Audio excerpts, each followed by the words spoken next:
Hey guys, today I'm going to tell you how to make your iPhone flash when you get a notification.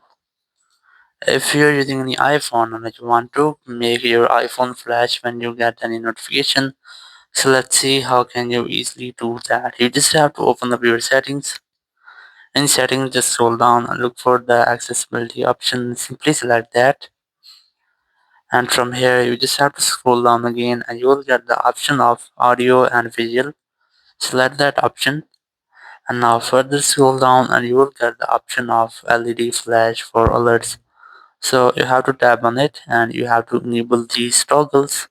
Once you have enabled, and now whenever you will get any notification or you will receive any call, so your flashlight will be blink. So in this way you can easily make your iPhone flash when you get any notification. Thank you very much for watching the video. Until next video, bye bye.